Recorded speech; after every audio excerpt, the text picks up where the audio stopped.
जय गुरुदेव नाम का रवियो जय को निकाल दो और देव को निकाल दो तो ये एक ही शब्द है गुरु। तो गुरु कहने में इस जिज्ञासा से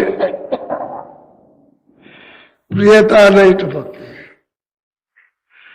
आदर्श सूचक शब्द को लगा दीजिए तो उसमें प्रियता होती है, नहीं जबान रूखी हो जाएगी। ऐसे गुरु और गुरु ब्रह्मा गुरु विष्णु गुरुदेवा महेश्वरा।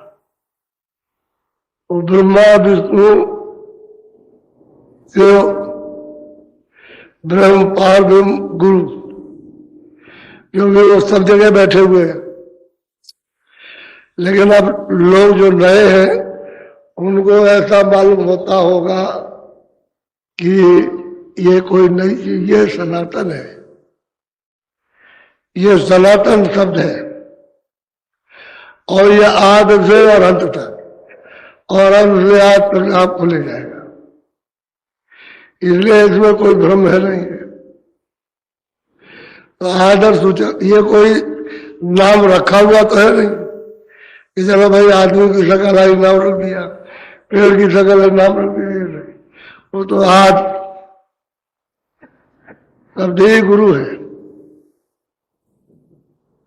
तो शंका कभी मत करो, शंका करोगे तो उलझ जाओगे और निसंशय में जाओ।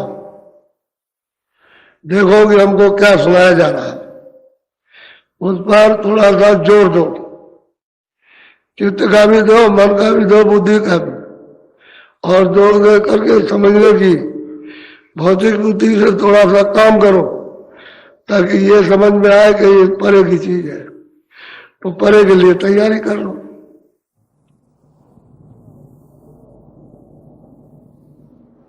सतगुरु सतनाम तुमको प्रणाम।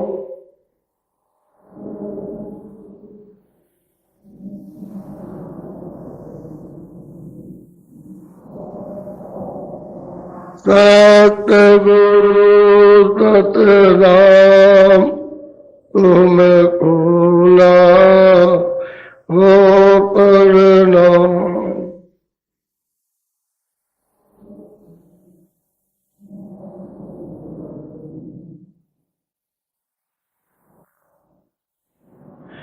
कोटिन सूरज चांद सितारे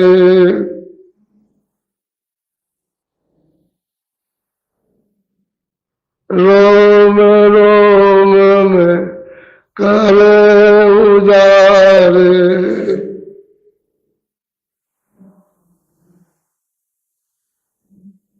रोम रोम में करे उजारे।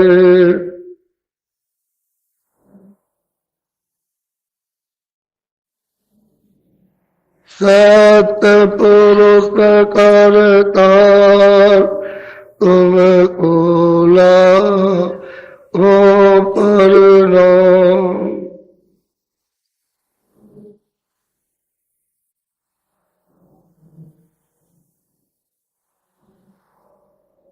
अरबों सूरज चांद सितारे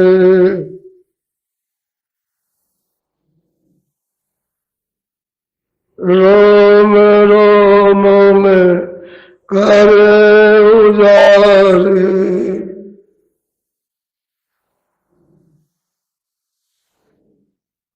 अलग पुरुष करतार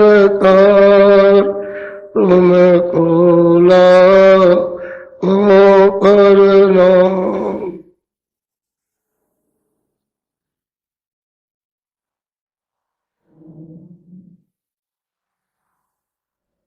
खरबों सूरज चांद सितारे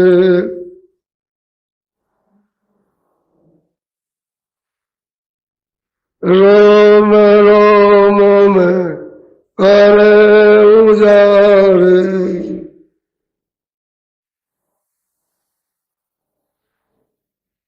अगम पुरुष करतार तुम्हें कोला पर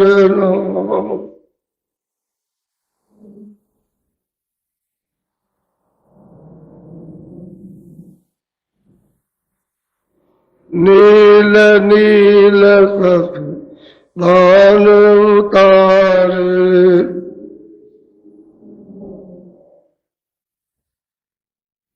नील नील सब भान उतारे,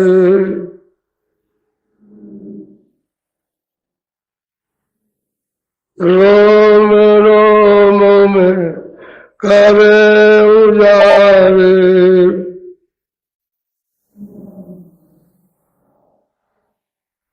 रोम रोम में करे उजारे,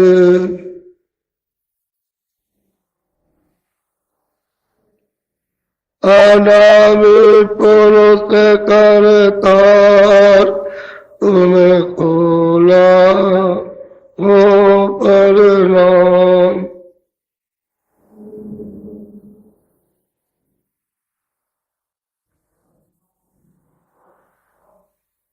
अनामी पुरुष करतार तुम्हें खोला हो परिणाम,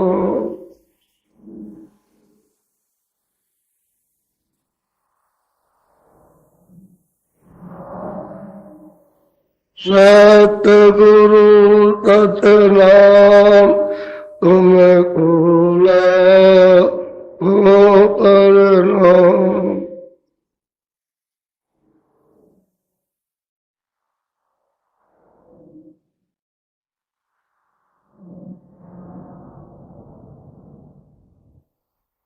बच्चे और बच्चियों,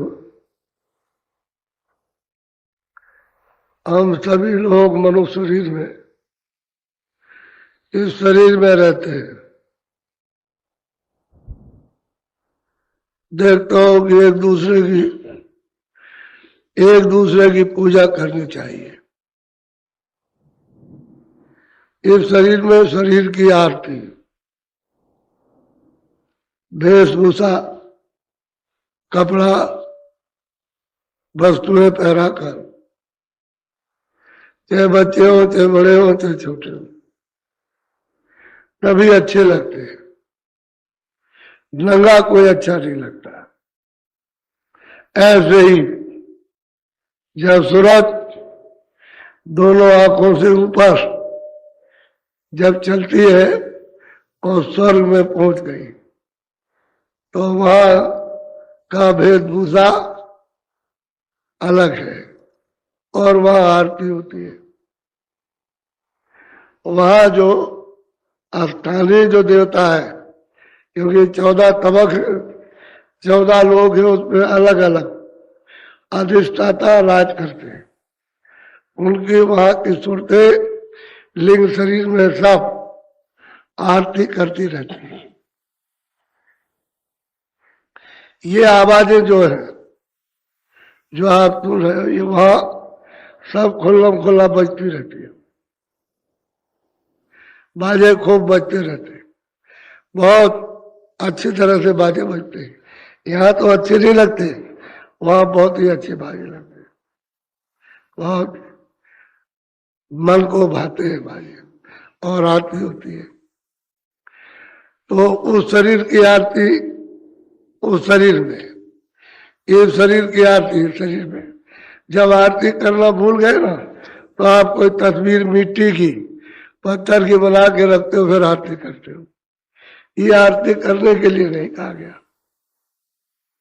चेतन आरती जिंदा, चाहे बच्चे की करो, चाहे माँ की करो, चाहे बाप की करो, और चाहे मतलब है कि गुरु की करो।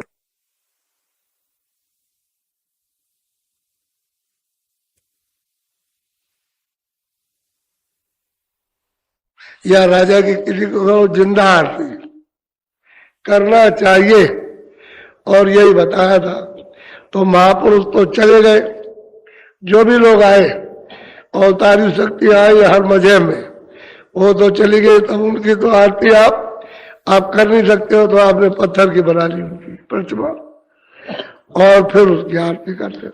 तो और क्या करते हो, यही घंटा घड़ियाल जहाँ जो मजीरा और ये वो और यही मजाक करता रहते हो। लोग ये कहते हैं कि भाई ईसा मसीह के यहाँ आरती नहीं होती है, चलो वहां केरल में चौराहे पर गिरजाघर बने। मैंने बहुत केरल में गिरजाघर देखे, चौराहे पर बने बीच में, इधर से सड़क जा रही, इधर से जा रही इधर। तो मैंने देखा वहां कि स्त्रियां अंदर जाती है उनके यहाँ, हाथ से उन्होंने मतलब यह कि दिए में और रखी तो कपूर और फौरन ऐसे आरती की ईसा मसीह की फोटो की। लोग कहते हो आरती नहीं करते। आरती तो मनुष्य की होनी चाहिए, पत्थर की आरती नहीं होनी चाहिए, चेतन होना चाहिए, क्योंकि इसमें सूरज चेतन बैठी हुई है इस जड़ में। और अगर वो चेतन हो जाए, चेतन से जुड़कर, तो आरती सुनना, क्योंकि वहां तो घना घोर आरती हो रही और तो मस्तक खुल गया आरतियों का। 2400 घंटे कीर्तन और 2400 घंटे आरती, और उसके दरवाजे पर 2400 घंटे घंटा घड़ियाल बजते रहते हैं, कभी बंद नहीं होता। लेकिन अब यह है कि अब किसी को मालूम नहीं है कि हमको तो अनजान में आप लोग फंस गए। ये आरती करना चाहिए। क्यों आप देवी की पूजा करते हो कि देवी है, देवी जब वो चली जाती है तो उसकी पूजा करते हो, फिर आप आरती करते हो। अरे भाई जिंदा में उसकी आरती करो, मरने के बाद प्रतिमा बना करके आरती क्या करना, वो तो फिर तुम जड़ में फंस जाओगे। चेतन के करो, जब जिंदा रहे उसके लिए बताया गया, लेकिन सब के सब भूल गए। अच्छा, आरती का जो विधान है वो ऊपर ही से आया, ऊपर हो रही है, हर मंदिर पर हो रही है। क्या उनके यहाँ जो ईश्वर बैठे हुए हैं, खुदा बैठे, उनके यहाँ 24 घंटे आरती होती रहती है, कभी बंद होती ही रही है। ये आरती का समय है वहां, और बाजे हमेशा बजते रहते अखंड।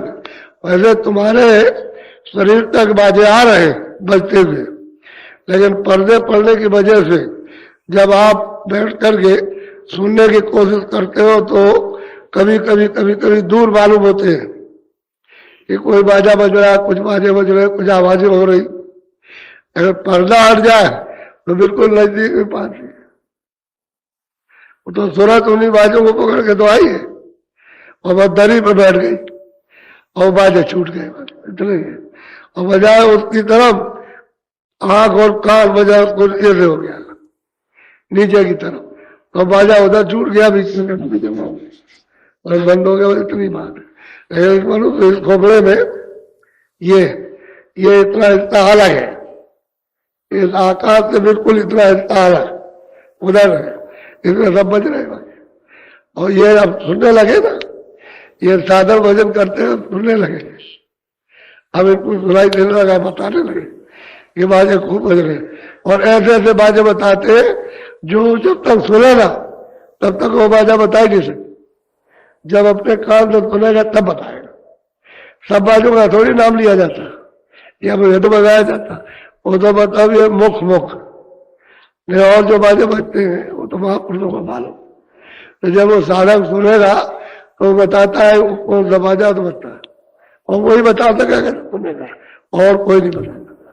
तो बाजे बज रहे, और जो बाजे बज रहे आनंद मंगल हो रहा, बहुत हर्षित हृदय, मन भी हर्षित हो जाता है। सूरत तो बहुत खुश होती है, क्योंकि सूरत को तो अपनी वास्तविक खुराक भोजन मिला, उसी बाजे से उतर के आई थी, और वो को चढ़ने के लिए मिल गया तो उसमें तो ताकत आने लगी।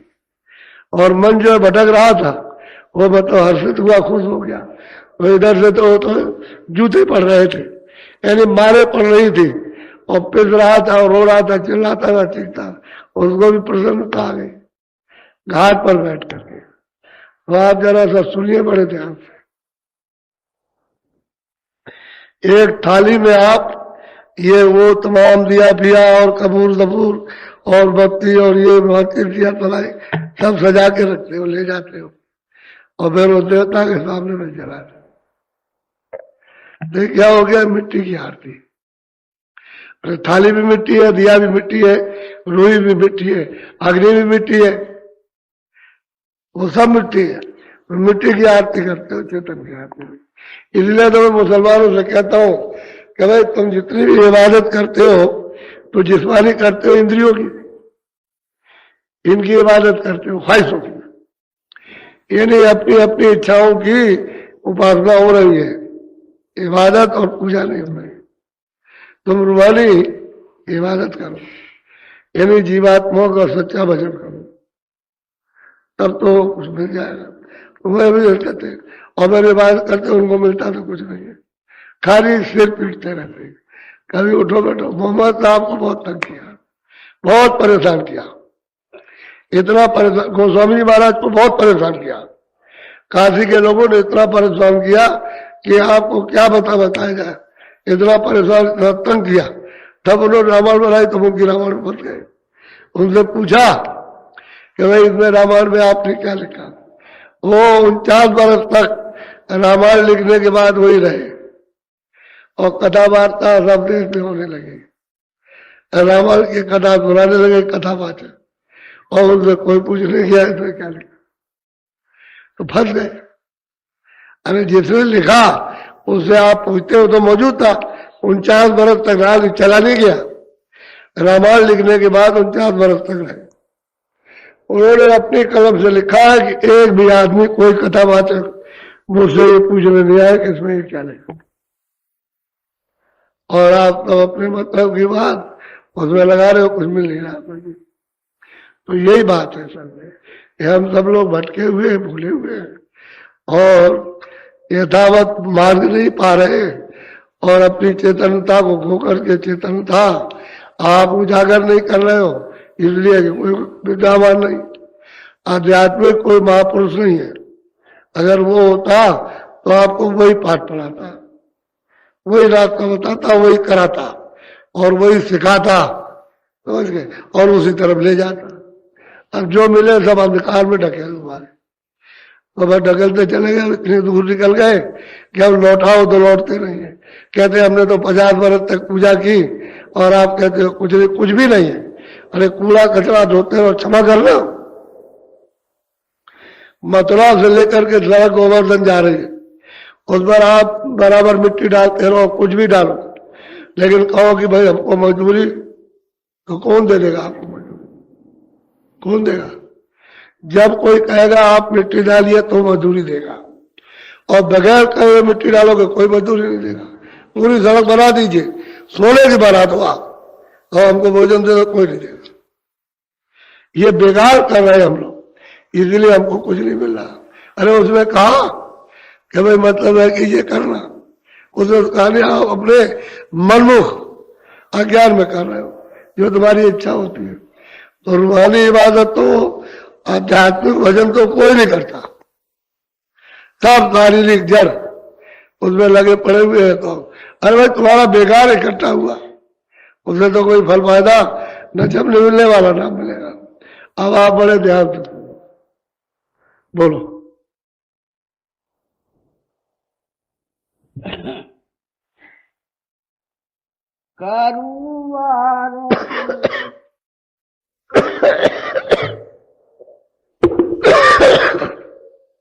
करूं आरती पूरे गुरु की, तन मन सूरत लगाय। और कहते हैं कि भाई आरती किसकी करूं?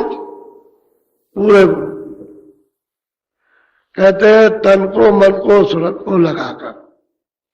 और कहाँ लगाकर आरती की जाएगा? या इस तन को भी मन को भी इंद्रियों को भी यहाँ रोक करके लगाया, तन मन और मतलब चित्त और सूरत यहाँ बैठा। ये अंदर घाट है, इधर घाट नहीं है, ना इधर है, न यहाँ गले में है न चीज है। कहते हैं यहाँ पर आरती का साथ कमल तैयार हुआ आरती का, और हमने तन को मन को तो लगाया नहीं, घाट पर बैठा रहे, बोलो आरती किसकी करेंगे आप? तेल बत्ती की आरती होती नहीं, क्यों? ये तो खेल है, वो तो अपने आप जोत जल रही, बगैर घी के, बगैर बत्ती के अपने आप जल रही है। उसमें तेल बत्ती डालने की भी जरूरत ही नहीं, सदा जल रही और सदा उसका उजाला हो रहा है। और आप ऐसे जला लिया और कह दिया कि हमने आरती कर ली। यह आरती नहीं। तनबत को घाट पर रोक और सूरज उसके आरती करने का सामान अलग है, तो आप वो ध्यान पे नहीं, आप बोलो। हाँ, थाल बना सत शब्द का अलख ज्योति भोरा। सही बात तो यह है कि शब्द है, नाम है, ऊपर से बाजा बज रहा, तो आपने तो उसकी थाली बनाई नहीं कि आप उसमें प्रवेश हो जाते तो मतलब ये काम बन जाता। आप तो किसका थाल होना चाहिए? सत्य शब्द का। तो सूरज भी सत्य है जो इसमें बदली हुई, सत्य शब्द तो सत्य है ही। तो तनमन को रोक करके घाट पर और सूरज के सामने देखते और तो फिर वो सुनाई देता और दिखाई देता, तो फिर आपके लिए तैयारी हो जाती। अब वो बत्ती की और तेल बत्ती की क्या जरूरत है? उस सत्य शब्द को जगा लो, जो सत्य शब्द है, जो चेतन शब्द है, उसको जगाने की जरूरत। और जैसे ही आपने सूरज को उसके साथ में जोड़ा, बस उसके लिए थाल बना, तब आरती सूरज से होती है। दृष्टि से आरती होगी, क्यों?